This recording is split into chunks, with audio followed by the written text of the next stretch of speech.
return them. Today I address the systematic campaign of disinformation that has been propagated by several Bolivian media outlets including A Sol y Sombra, ABC and abi.bo. What we are witnessing is not journalism, but rather a calculated assault on indigenous rights and Hindu communities worldwide. I will address these fabricated allegations with precision and truth. By what authority do media outlets like A Sol y Sombra, ABC and abi.bo claim the power to recognize or unrecognize nations? This authority doesn't even rest with the United Nations itself. Let me be very clear. KAILASA fulfills all criteria for statehood as established in the Montevideo Convention of 1933. It has a permanent population, it has a defined territory, it has a functioning government, and it has the capacity to enter into international relations. The Montevideo Convention of 1933, which Bolivia itself has ratified, explicitly states in Article 3 that the political existence of a state is independent of recognition by other states. The fundamental principle of international law applies to KAILASA as much as it does to any sovereign entity. Your characterization of KAILASA as fictional represents a fundamental attack on indigenous sovereignty and self-determination rights. This is not merely a systematic disagreement. It is a calculated attempt to erase the existence of indigenous Hindu communities worldwide. Understand, the agreements you question are between a US-based Hindu organization and indigenous Bolivian communities. These are conservation partnerships that explicitly respect indigenous ownership and sovereignty, not land acquisition or land grabs in any sense of the word. The Supreme Pontiff of Hinduism is not a signatory to these agreements. Your deliberate misattribution reveals your intention to attack Hindu leadership specifically. See, these partnerships with the indigenous communities focus on support for environmental protection and sustainable management, preservation of indigenous knowledge systems, humanitarian aid and development assistance, cultural exchange and promotion of indigenous rights. All agreements are fully compliant with the Bolivian law numbered 465 and the ILO Convention 169. These are conservation partnerships, not territorial claims, endorsed by indigenous leaders who retain sovereignty under Bolivia's constitution. The economic components of agreements between the US-based organization and indigenous Bolivian communities are not payments for land, but rather investments in community development, environmental protection, and cultural preservation, resources managed by these communities themselves. Indigenous communities themselves, exercising their constitutional right to self-determination, determined the appropriate value of these conservation partnerships. Your suggestion that indigenous leaders cannot determine fair value for their communities denies their intelligence and agency. Your fixation on monetary amounts reveals a capitalist framework that commodifies land, which is contrary to indigenous perspectives that value relationships and reciprocity. Why do you focus on consensual financial agreements between indigenous communities and Hindu organizations while completely ignoring the massive exploitation of indigenous lands by extractive industries like mining? These partnerships explicitly honor indigenous sovereignty, with all agreements containing provisions that recognize indigenous autonomy and decision-making processes.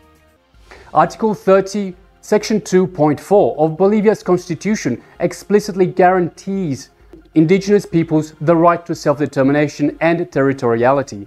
Indigenous communities exercise precisely this constitutional right when forming these voluntary partnerships.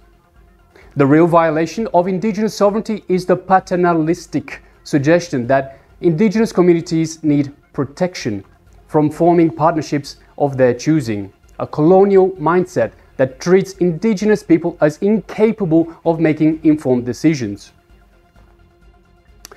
The allegation that Hindu organizations sought to impose foreign religious practices represents profound ignorance of both indigenous spiritual traditions worldwide and deep ancestral connections that bind them together. Hindu organizations promote religious freedom and respect for all spiritual traditions. They have never sought to impose religious practices on any community. The Supreme Pontiff of Hinduism has consistently taught respect for all indigenous spiritual traditions worldwide. The profound spiritual connection between Hindu traditions and indigenous Bolivian cosmology are extensively documented. The Andean deity Pachamama, Mother Earth, and the Tamil Hindu goddess Pachai Amman, means Green Mother, share not only parallel names but nearly identical attributes as Earth Mothers who sustain life and ecological harmony. Bolivia's Constitution Article 4 guarantees freedom of religion and spiritual beliefs, while Article 21, Section 3 enshrines the right to freedom of thought, spirituality, religion, and worship. So why do these protections not apply to Hindu traditions? The personal attacks against the Supreme Pontiff of Hinduism reveal a systematic campaign of religious persecution against Hindu leadership specifically, and entire Hindu diaspora more broadly. The Supreme Pontiff of Hinduism is not a self-proclaimed guru. His lineage traces back through ancient Hindu spiritual institutions with formal recognition from traditional authorities, including the 68th Jagadguru Shankaracharya of Kanchi Kamakoti Peetham. The Supreme Pontiff of Hinduism has been completely exonerated by multiple courts worldwide.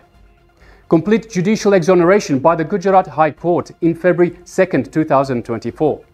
US court vindication with nearly $500,000 awarded for defamation. The Karnataka High Court protection declaring the Supreme Pontiff of Hinduism's arrest as illegal and without jurisdiction.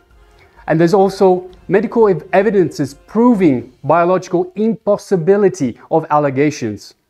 And then there's also Interpol's refusal to issue notices recognizing the political nature of these persecutions. Your continued promotion of allegations explicitly rejected by courts worldwide reveals this has nothing to do with journalism, but rather it is a targeted religious persecution. The claim that indigenous communities reject agreements with KAILASA is a fabrication designed to drive a wedge between indigenous communities worldwide. No legitimate indigenous communities have spoken against partnership with Hindu organizations through proper channels. These supposed rejections are either fabricated or represent small fractions not representative of the wider community. You are manufacturing the false narrative that indigenous communities are against Hindu partnerships. This is a classical divide and conquer tactic used throughout colonial history. What is actually happening is that indigenous communities who have formed legitimate diplomatic relations with Hindu organizations are being pressured and intimidated. These communities face tremendous pressure when they exercise their constitutional rights to self-determination. What you frame as political controversy is actually standard diplomatic protocol, followed by representatives of all nations seeking to build international relationships. Meeting with government officials is precisely how international relations function. You imply impropriety in normal diplomatic activities, activities you would never question from Western nations or organizations. This double standard reveals a colonial mindset that indigenous organizations should not engage in international diplomacy. The Supreme Pontiff of Hinduism is not directly involved in these diplomatic initiatives. These are independent actions by a US-based organization. Your deliberate conflation reveals your intent to persecute the Supreme Pontiff of Hinduism specifically. The allegation of false representation at international forums is a deliberate attempt to delegitimize legitimate participation in global governments by Hindu and indigenous representatives. Hindu and indigenous representatives have legitimately participated in various UN forums on human rights, indigenous issues, and religious freedom following established protocols for civil society and indigenous representation. The United Nations has published over 21 reports documenting the persecution faced by KAILASA and indigenous Hindu communities worldwide, recognizing the legitimate concerns of these persecuted groups. You deliberately mischaracterize legitimate UN forum participation as sneaking in or misrepresentation, a language you never applied to Western NGOs or other religious groups participating in identical processes. The allegations of threats and intimidation is a fabrication to silence legitimate criticism of your persecution campaign and criminalize Hindu advocacy. No Hindu representatives have engaged in any threatening behavior. The Supreme Pontiff of Hinduism has consistently taught and promoted non-violence, ahimsa, as a fundamental principle. What you characterize as threats are actually legitimate legal notifications informing media outlets of their defamatory content and requesting corrections, a standard journalistic accountability mechanism used by organizations worldwide. You provide zero specific evidence of actual threats, no threatening messages, no intimidation tactics, no witness testimony, because none exist. The allegation of divisive community tactics is a colonial projection that attributes your own divide and conquer strategies to Hindu organizations engaging respectfully with indigenous communities. Hindu representatives have consistently engaged with indigenous communities through their legitimate governance structures and leadership. All agreements explicitly acknowledge and respect traditional decision-making processes. The Supreme Pontiff of Hinduism has consistently taught and promoted respect for traditional indigenous governance systems as a fundamental principle. What you characterize as division is actually indigenous communities exercising their constitutional right to self-determination, including the right to form relationships outside of colonial control structures. What we are witnessing from these media outlets is not journalism, but weaponized media, serving as the enforcement arm of anti-indigenous and anti-Hindu interests. Your systematic distortions, fabrications, and deliberate omissions follow the exact historical pattern that has preceded violence against religious minorities throughout history. We stand today at a critical historical moment where anti-indigenous colonial media has launched an unprecedented campaign of hate speech and persecution against indigenous Hindu communities worldwide. To the indigenous communities facing media persecution, we stand with unwavering solidarity with your right to self-determination. We will not be silenced.